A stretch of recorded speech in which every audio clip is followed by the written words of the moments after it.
কোথায় পুষ্পা? কোথায় আপনি? দেখতে পাওয়া যাচ্ছে না? আমার উপরে ছেড়ে দিন, আমার উপর ছেড়ে দিন, আমি ওর দায়িত্বটা নিয়ে গেলাম।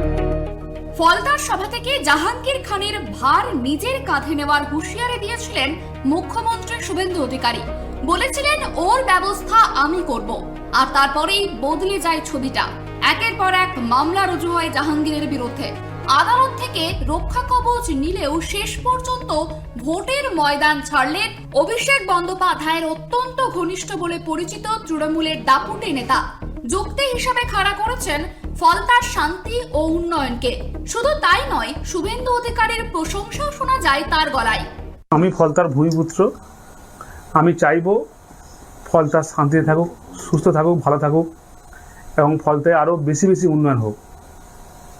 তাই সোনার ফলতা হোক, এটাই আমার স্বপ্ন ছিল।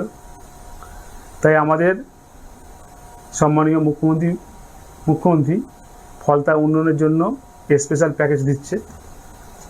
সেই জন্য আমি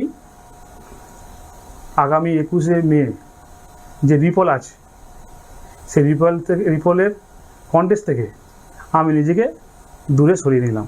29শে এপ্রিল বিধানসভা নির্বাচনের দ্বিতীয় দফায় দেদার কারচুপির অভিযোগে ফলতার 285টি বুথেই আগামী 21শে মে পুনর্নির্বাচনের নির্দেশ দিয়েছিল নির্বাচন কমিশন। আর সেই ভোটের প্রচারের শেষ দিনে ভোটের লড়াই থেকে সরে দাঁড়ালেন তৃণমূল প্রার্থী জাহাঙ্গীর খান। দিন কয়েক আগেই এই জাহাঙ্গীর পুলিশ পর্যবেক্ষক অজয় পাল শর্মাকে দেখে হুঙ্কার দিয়েছিলেন পুষ্পা ঝুঁকেগা নেহি। হঠাৎ ভোটের ঠিক মুখে তার এই আত্মসমর্পণকে কটাক্ষ করেন শুভেন্দু অধিকারী। সরে তো আপনাকে মানুষ দিত 21 তারিখ, আপনি তো পোলিং এজেন্টই পেতেন না। আপনাকে যিনি গাছে তুলেছিলেন মাননীয় ভাইপো, তোমার দেখা নাই রে, তোমার দেখা নাই রে, ভাইপো বাবুর দেখা নাই। তাই পুষ্পা বলেছিল ঝুঁকেগা নেহি।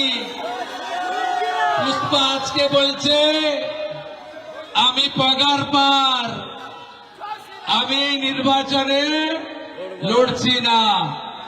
আপনাদের শুধু বলবো, এটা তৃণমূলের কৌশল, যাতে আপনারা ভাবেন যে জিতে তো গেছি, আমি ভোটটা না দিলেও চলবে। 10 বছর পরে ভোট দেওয়ার সাথ পেয়েছেন, 100% ভোট চাই। মনোনয়ন প্রত্যাহারের দিন অনেক আগেই পার হয়ে গিয়েছে। তাই নিয়ম মেনে 21শে মে ইভিএম মেশিনে জাহাঙ্গীর খানের নাম আর জোড়া ফুল প্রতীক দুটোই থাকবে। তৃণমূল প্রার্থীর এই পিছু হটার পর ফলতায় পদ্ম শিবিরের জয় স্রেফ সময়ের অপেক্ষা বলেই মনে করছে গেরুয়া শিবির। Bureau report, KTV Bangla.